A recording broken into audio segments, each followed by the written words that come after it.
and to deal with education and welfare and technology and science and everything, and develop a country, develop an independent country. They are not thinking like that. They are thinking about terror, about really non-important things, and that's why they don't have independent states until now. They don't have any choice in the matter, almost, because they're indoctrinated. I've done many stories on this beautiful Palestinian girl. She's an angelic little girl with a beautiful singing voice who's on Palestinian television, and she's singing about hatred towards the Jews, and she's got this Mickey Mouse figure on there who's going to lop them. I don't know. It's horrible stuff. How can you, if you're indoctrinating kids like that from childhood, ever expect that you're ever going to develop a leadership that's going to tell them otherwise? Exactly. And listen, everything starts with education. Everything starts with education.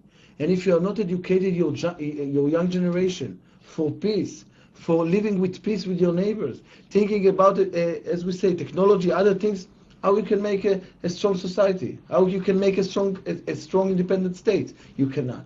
And as I said before, we are not arguing about the right to have independent states. They can have it. The question is how you can make sure that these states become a real state, a normal state, and not a terror state. Well, that's a big question. The Zyko writes in text in our virtual auditorium on paltalk.com, UN Article 51 gives a member state the right to defend itself against armed attack. Go Israel. I presume you would agree with that comment. Yes. As example, let's take as example what happened in Gaza. In Gaza, the Palestinians attacks the south of Israel, even that we are pulled out from Gaza. We are not occupied Gaza. We are not occupied them there. We are not in Gaza. Why to continue and attack us? Why? If we occupy them, maybe they have a reason. Maybe. But we are not.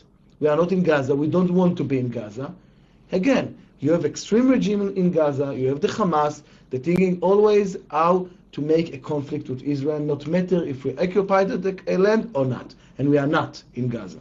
Let's go to the callers. Kate from Australia. Kate, welcome to News Talk Online on paltalk.com. Thank you, everybody. I hope my microphone's not too loud. Is that okay, Gary? Good morning, Mr. Hassoun. Go right ahead. Good morning to you. Good morning, Mr. Hassoun. I'm really enjoying listening to you.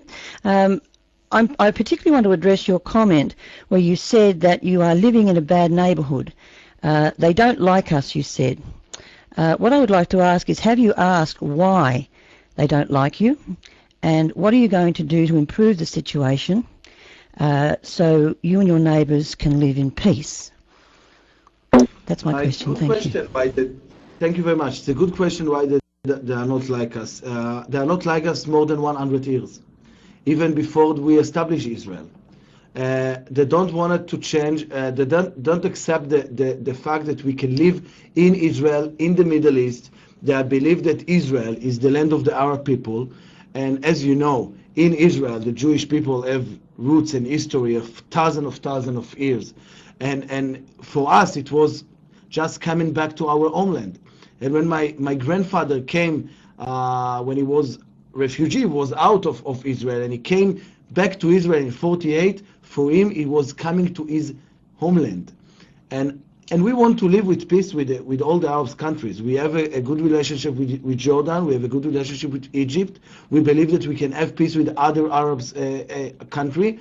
And we believe that the right thing is, the Middle East is a big place. We have a place to all of us. We can live, we are as the Jewish state, Israel, independently, and the Palestinians can live independently in the Palestinian state. This is the way, this is how we need to act, and we need to accept each other and not fighting each other. Part of the problem with the image that the Israelis have has to do with your own success, and it's reflected in this comment by Rob517 in our virtual auditorium on Pal Talk. Israel is doing 96% of the killing. It's not true. It's not true. First of all, I want to remind all of us that Israel never starting the attacks. We are always react to attacks against us. When the Palestinians sending rockets, missiles against the road, against the south of Israel, we are react to this attack. We never attack first of all. We don't want to attack them. The Prime Minister said very clearly, stop the rocket attacks. We are not fighting against you. We are not attacking you. We just want to live with peace. We are never eager to kill people. We don't want to kill people. We are just protecting our citizens. But people say all the time, there are only 8 that died in the seminary. There were 100 who died in the Gaza, that kind of thing. Because, it's probably the first time in history that people who are engaged in battle are considered the losers when they win the battle. But Israel obviously does have military superiority compared to your immediate neighbors. They're not attacking. They're doing it in pretty much in an asymmetric fashion. You're more conventional in your response and far more successful, obviously. The term the United Nations and the European Union both use the term disproportionate response. First of all, thank God that Israel have an army, and a strong army. Because without a strong army, we never was exist until now. This is a fact. I want to remind you that from the beginning of Israel, from 48 until now, all the wars were started by the Arabs, never by Israel. Never. We never wanted to make war, not with any other Arab country. All the wars were starting with when the Arabs country decided to attack us. So thank God we have a strong army. We are using our strong army only for defense, not for attack.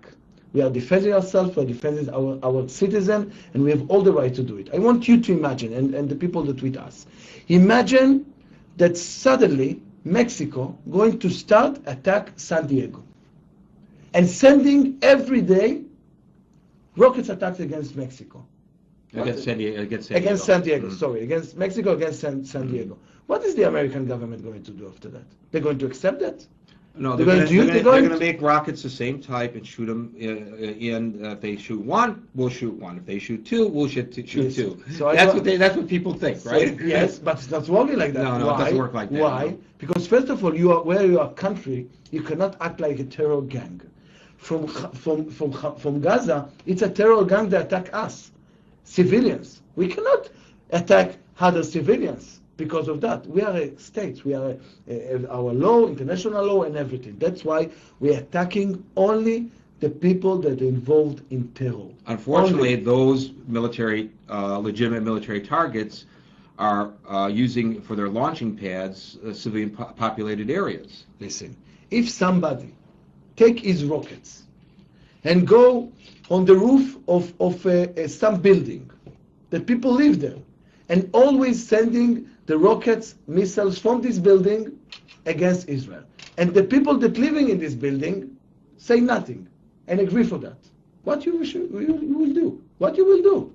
Well, it's a question of lack of leadership in the Gaza because they ought to be stopping it.